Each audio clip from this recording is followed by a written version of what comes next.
Welcome back to the show, Travis. Thanks for having me, JD. Now, for those who don't know, Travis is an author who wrote My Life with Karma, which what the bio inside the bio there will be a link if you want to go to Amazon and pick it up. Do you want to tell a little bit because I have a bunch of new followers now, so not everybody's seen your story. You want to give like a quick little where are you from? Sure, I'm from Madison, Wisconsin, and basically my life with karma is my recovery story. So what makes me unique is I used to be a police officer, was in dignitary protection, and then I got addicted to opioids, primarily OxyContin. And essentially, life with karma just lays down the path I took from cop to criminal and really explains my story and this dog that I rescued along the way that ended up saving my life. Yeah, and I like this story. You want to talk about how you got that dog? Oh, for sure, man. So basically, through my dealer at the time, he told me like, look, man, there's this dog chained up to this tree. And I'm like, okay, like, and don't know anything about it. It's out at this house in the middle of nowhere. And he's like, dude, if you're interested, go check it out. So I'm like, all right, brother, I'll go check it out. So one weekend I drove out to this house, like I said, address in the middle of nowhere, and I roll up to this house, and there's this dog, like he said, chained to this giant old oak tree. No food, no water, basically just neglected. You could see her ribs, see her backbone, everything like that. So I went up to the house, knocked on the door. No one answered, but I saw someone peep through the window, and I'm like, okay, so someone's home. They just don't want to mess with me. And I went. Cop or look like a drug addict? At the time, probably somewhere in between, man. Like it was probably coming off a rough Friday night, so Did looked you knock? Did hungover. you knock like the police? Oh, for sure. Yeah. I definitely did the two cop knock and then the step back. So I wasn't in what they call the fatal funnel, which is right in front of the door frame. So I was like, okay. So I stepped to the side and then was trying to kind of look in the windows. Yeah, I probably came across as a cop. Yeah, But you definitely came across as an undercover. yeah, for sure. So anyway, man, so I go check this dog out and it's in rough shape. I mean, and I'm trying to tell like if it's female, male, really what's going on. And I see that she's bleeding from the paws, bleeding from the neck. This chain that's wrapped around her is just ridiculous. And I'm like, all right, this situation's fucked up, to be honest. And I go back to my car and I'm like, what am I gonna do? Like, and I figured if I leave the dog, probably gonna die.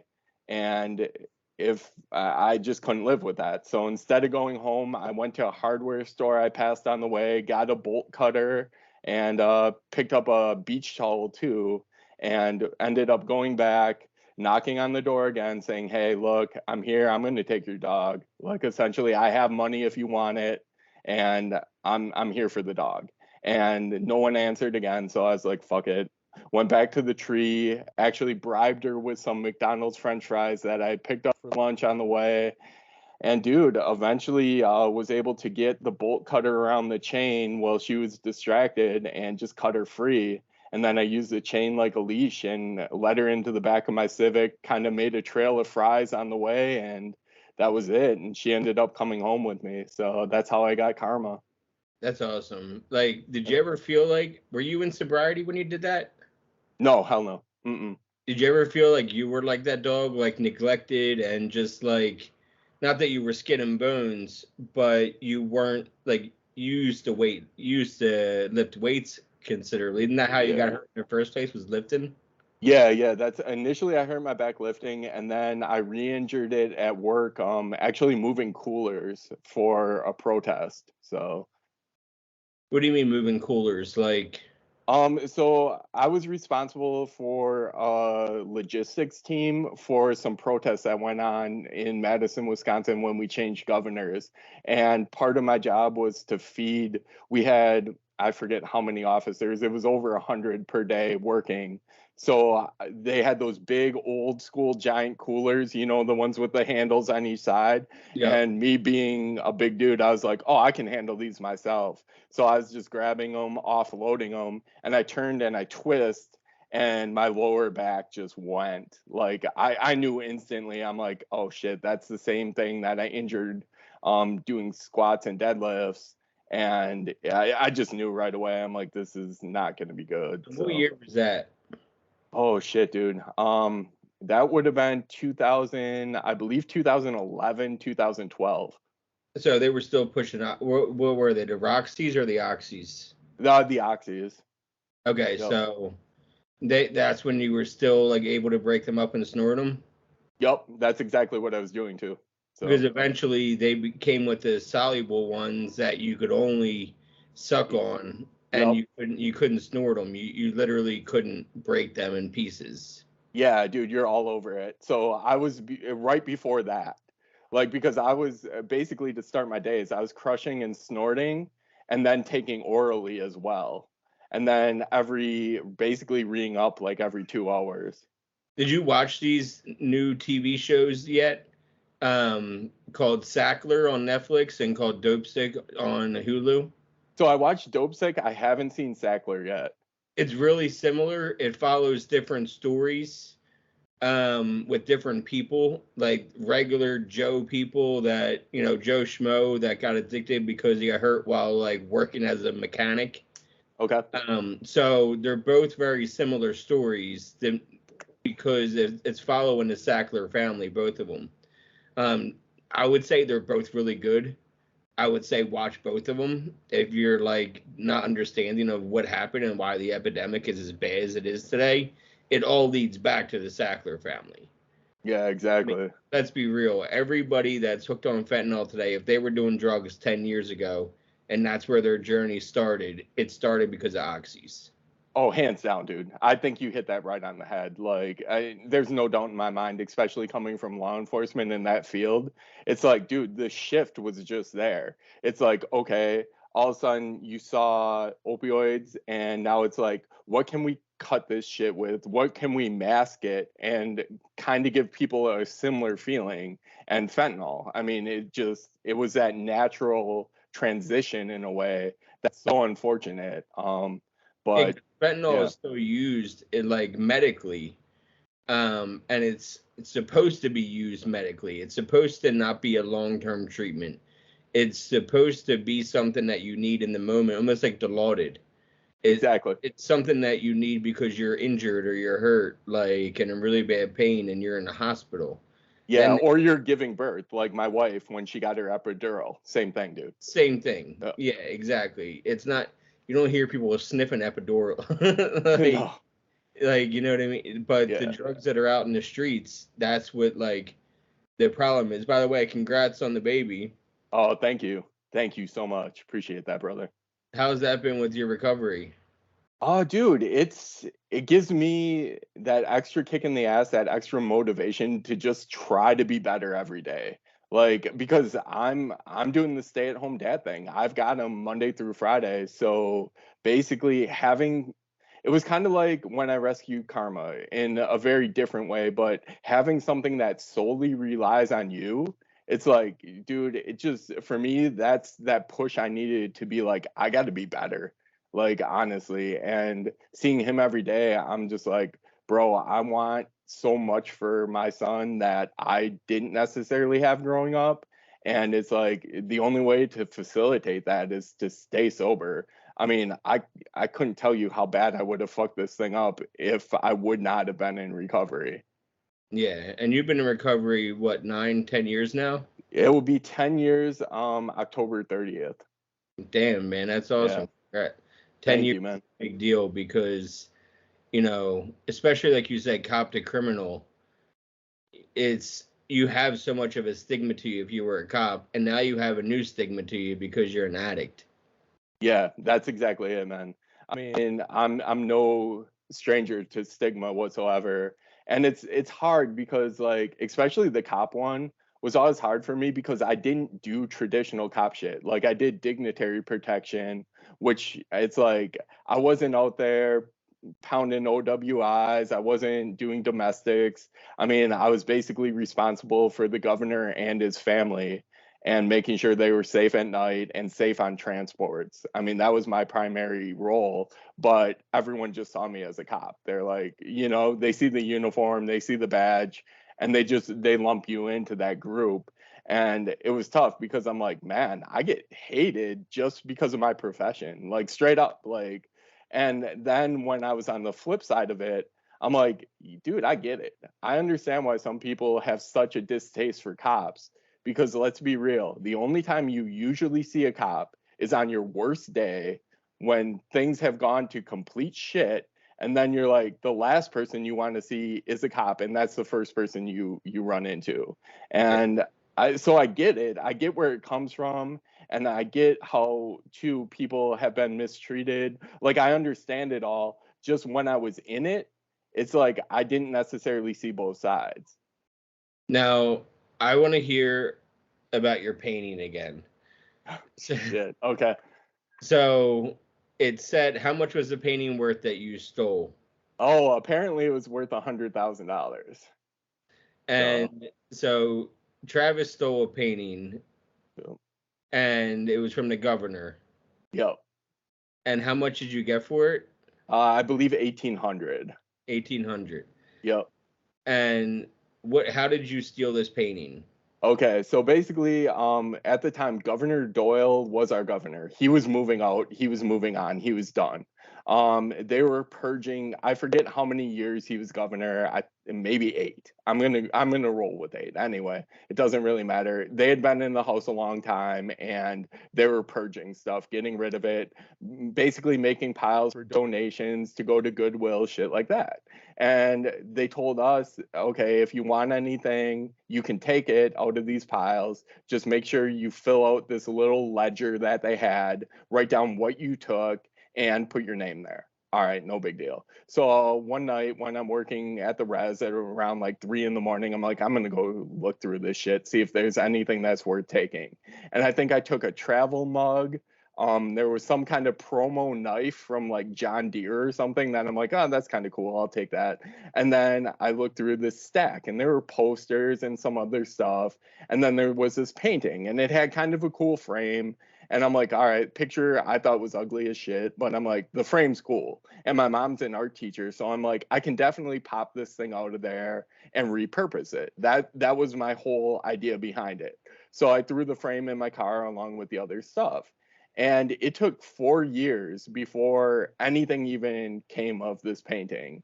So all of a sudden, I'm moved on with my life. I'm living in Arizona, and what's up? You're sober now. Yeah, sober, moved on, basically just trying to push the reset button, so to say, in a new place.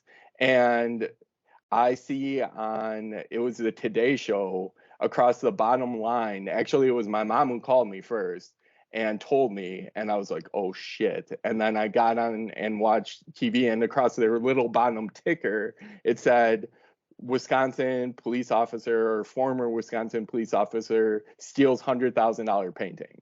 And I'm like, oh shit, okay. And then before I knew it, I'm getting phone calls.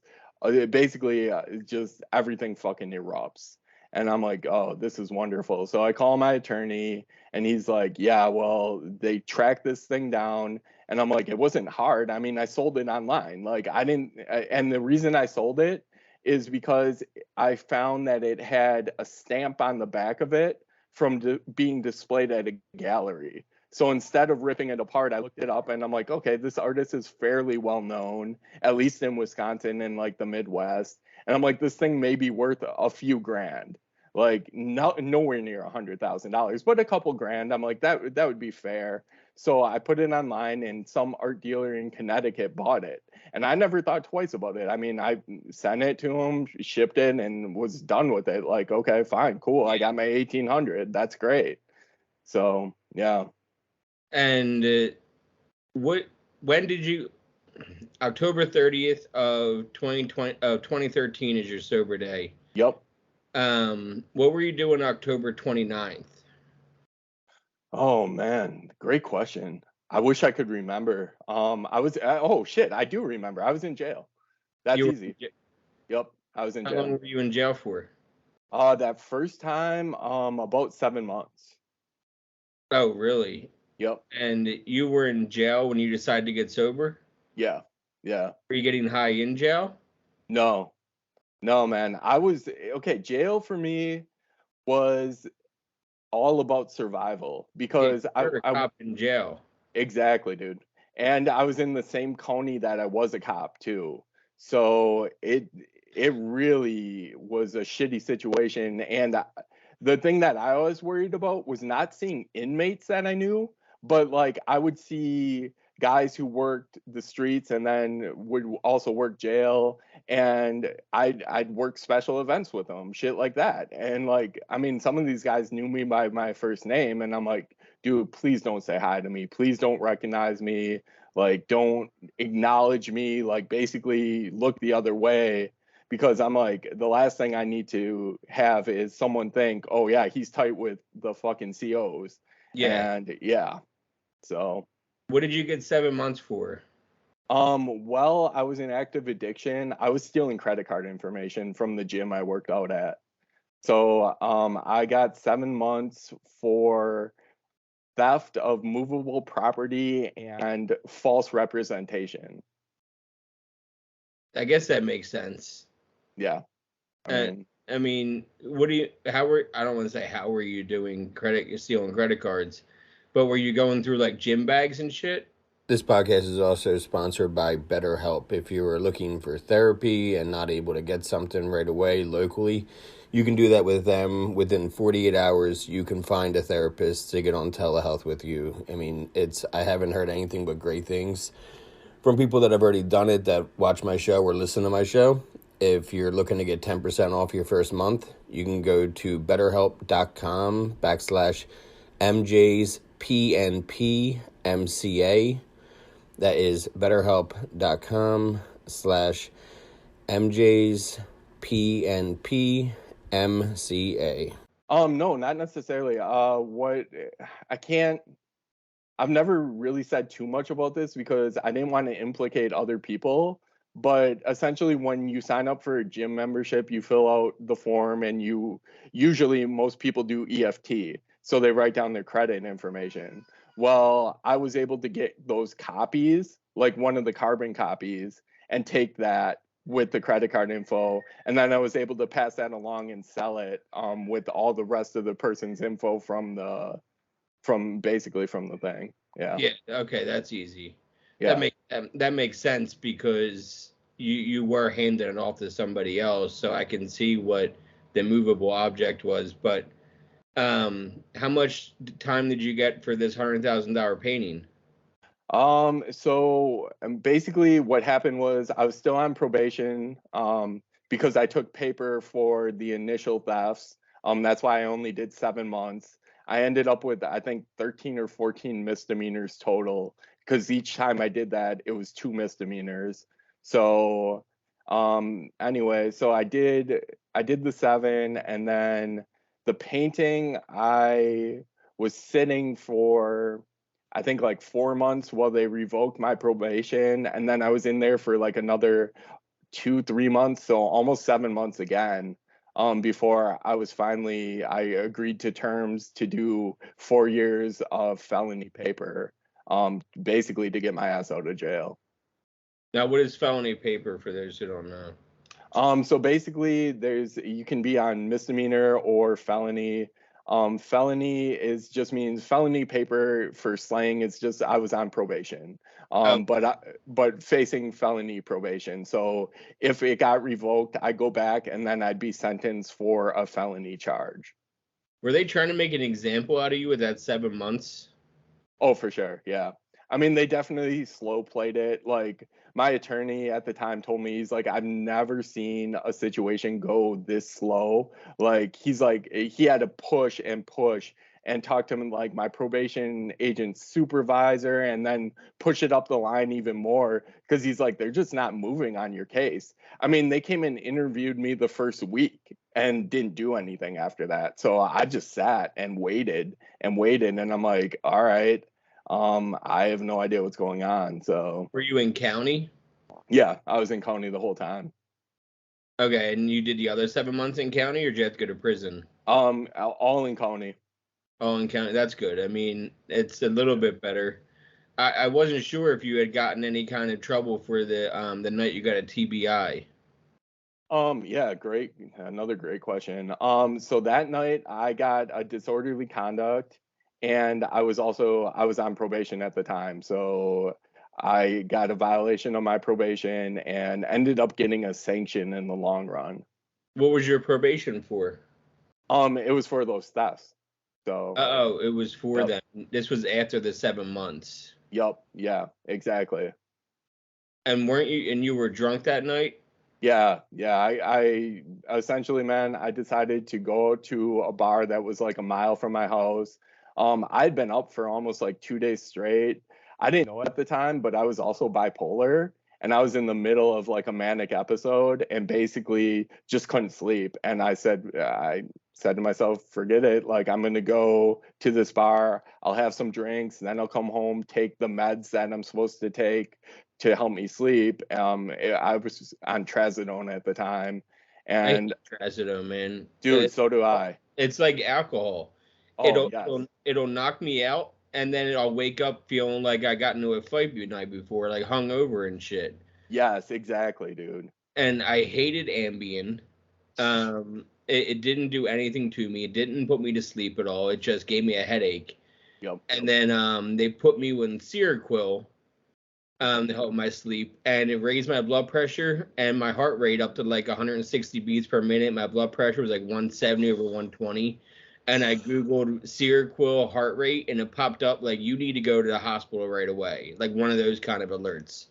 So I went to the hospital, and I spent 4 hours where they pumped me with Ativan and shit like that to get my blood pressure back down. Oh, I that's great, man. Ativan is what knocked me down again. Jeez. But you think about it, I was trying to go to sleep, so I took this medication at like 10 o'clock at night.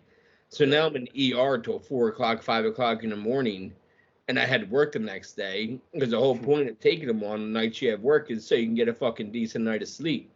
Exactly. And finally, Zyprexa worked for me. Okay. And now I take that around, like, I'll take that when we get off, and within 3 hours, I like tire myself down, and I actually get a good night of sleep. I wake up feeling good, not hungover, and I get to work. I work from 7 to 5:30, 4 days a week. So I'm up by 6:30 in the morning, but I don't feel hungover at all. There's no long-lasting effects from it. I wake up, I pour my coffee, and I'm boom right to work. So I went through the slew, and trazodone I hated the worst out of all of them because of how it made me feel in the morning. I couldn't just wake up and go. I had to wake up and really take a couple hours to get myself reset in order to get your day going again. It was the same as having a hangover. It was fucking awful. I don't know why they even still make that shit. No, man, I'm right there with you. Like, I remember too, like when I used to take that, I used to have to heavily caffeinate, like so hard, just to try to kick that in the morning. Yep. That I spent half my day in that kind of in between zombie kind of mode where I just yeah, that's exactly right. Like a zombie mode, dude. Like that shit was the worst. And and they exactly. gave that to me in rehab. And after like 3 days, I'm like, all right, I'm done taking this. And they were like, why? What's going on? I'm like, because I feel hungover every morning. I didn't come to rehab to feel hungover. No, absolutely not. And they're like, okay, well, we can't give you anything else. I'm like, okay, I'll just take melatonin. Yeah. And I kept myself active during the day. Like I would play basketball every day and walk a lot and do other things to settle my body down by the end of the night where I'd be exhausted.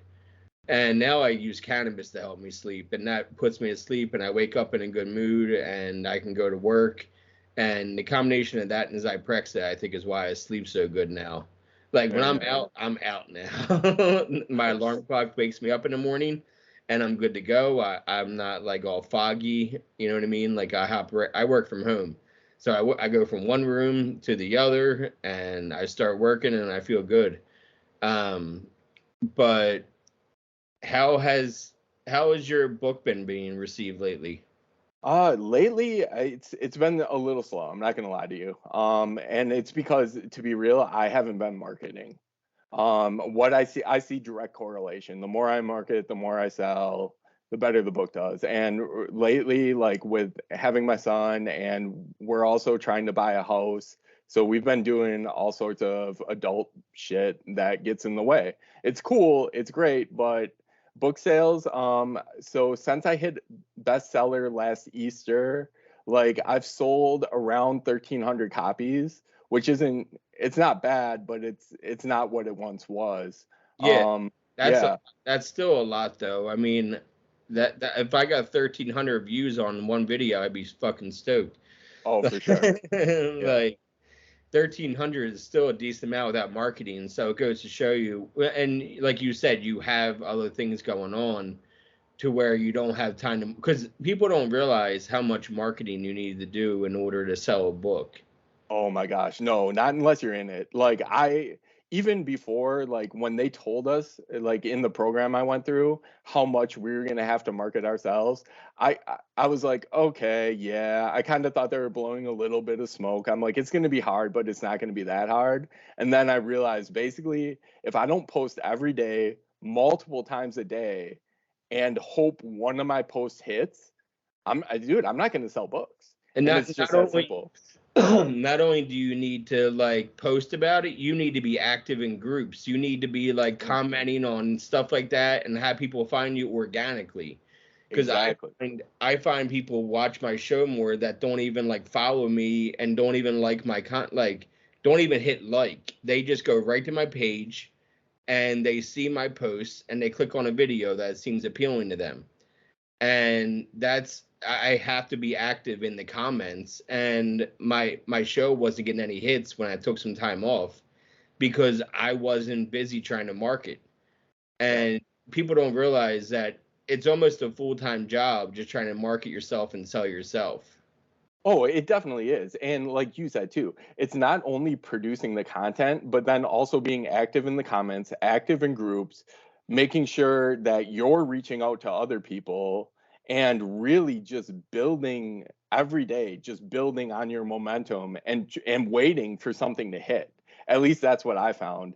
And it's exhausting. I mean, there's days where trying to push yourself, especially if you've had like let's say a slow week or a slow couple weeks, it's like, man, dude, I got to go through this grind again today, and trying to be original. Like, at least for me, I'm like, I don't want to just regurgitate stuff and put it out there. I don't want to copy and paste. Thank you. Exactly, dude. I want to put stuff out there that has meaning, and it's like I'm not just going to make a post to make a post. And sometimes I felt like I got in my own way because I wouldn't do that. And it's like, all right. So, I don't know. I'm going to get back on it. I'd really like to see my book hit 5,000 total sales, and right now I'm floating around like 4,700. I've also donated over 1,000 copies. So that's it's great because it's more readers and it's more exposure and it's helping more people. But the thing, I don't see that reflected obviously on Amazon, and those people can't necessarily leave a verified review. So it's kind of tough that way. That makes a lot of sense. I know I reviewed it because one of those thousands of copies that you gave out was to me. And I know that I left the review, but like you said, I didn't buy the book on Amazon, so I'm not a verified buyer. I'm just somebody that read the book.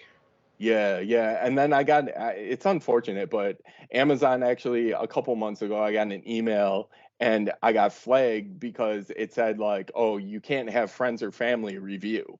That's part of their policy. And I'm like, okay, well, I mean, if you want to call people in recovery my friends, like, hell yeah, dude. I mean, but in the same sense, it's like, that's not fair. Like, because my book helped someone and I've reached out and I've built a relationship, now you're saying I can't do that? Like, and it just sucked because I had about, I think I lost around 20 some reviews, but I only have like 180 some overall, even with all those sales. So it was just really, it was tough. It was like a kick in the nuts. Yeah. Yeah, but still, I mean, and now if you, this is the first time you've seen or hearing Travis, it's all going to be in the comments, or not in the comments, in the bio, whether you're listening or watching. Go check it out because I loved it, and you were a great guest the first time. You're a great guest now. You're really open about your past, and not everybody is. So I appreciate that, man. And I appreciate you taking the time. So I know you're busy, new dad, stuff like that. And I know that you only have a certain amount of time. So I appreciate you carving out a half hour to sit down and talk with me, bro. Oh, for sure, man. I mean, I was happy to do it. Like I said, I mean, I consider you a friend, man. Yeah. Like, we've talked now, and anyone that I open up to, like, for me, transparency was so key to my recovery because for so long, I wore so many different hats, hid behind so many different facades, and that shit kept me sick. And being honest and being open with people has been the only pathway for me to really kind of bettering myself and bettering my life. Yeah, because our secrets keep us sick.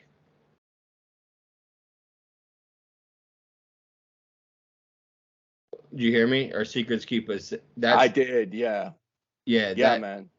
That I wanted to. I was really close, and then it didn't go the right way, and I kind of gave up on it. But I was going to make a documentary called "The Secrets Keep Us Sick," and all about sexual abuse and people that have come forward that have been abused as kids and now as adults. And I did like 4 interviews, all in person, but the cameras, they weren't right, and it just wasn't all there for me, and I kind of scrapped the idea, and now I'm back to doing podcasts. And but I still would like to do something like that in the future where I do like an actual documentary, because all I'm doing all day long is documenting other people's lives and helping people tell their story, like you or anybody else. There's been 120, 130 some episodes of the show, and reach a lot of people from a lot of different areas. I mean,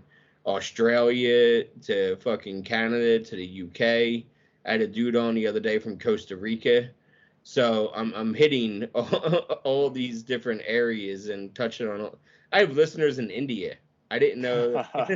You know what I mean? Yeah. Like Germany and just the most random of places keep on popping up in my. You know how you can track shit, but in my little tracker of like who's listening, and they're not all just American. They're listening, and the way I look at it is probably the way you look at writing a book. It's like I just want to hit one person each time. Exactly. Oh, And man. Anytime reaching one that was the goal when I wrote my book. I'm like, if I can reach, dude, if one person picks this up and it changes their life, it was worth it. That's the way I looked at it. And I didn't know how many readers I'd have. I didn't even know if it hit with people or if they'd be like, forget this book. This is stupid. This guy used to be a cop. We hate him. Move on. And yeah, it's crazy. So I look at it the same way you do. did you know it was going to be as cathartic as it was writing a book?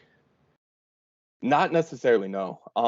And you bring up a great point. I when I got really kind of got into it after like the first 4 or 5 chapters, and I started getting vulnerable, is when I was like, damn, this feels like counseling. Like I feel like I'm doing work every day. And when I was sitting down with my editor and they would read what I wrote, and they're like, holy shit, man, you live this and you're still here. And I'm like, yeah, I'm still here, obviously, and it's not it's one of those things that I think sometimes we forget how much we've been through and how much we've actually overcome, because so often we get stuck on the bad shit, or the our darkest, our lowest points, our rock bottoms, and it's like really we don't realize our triumphs.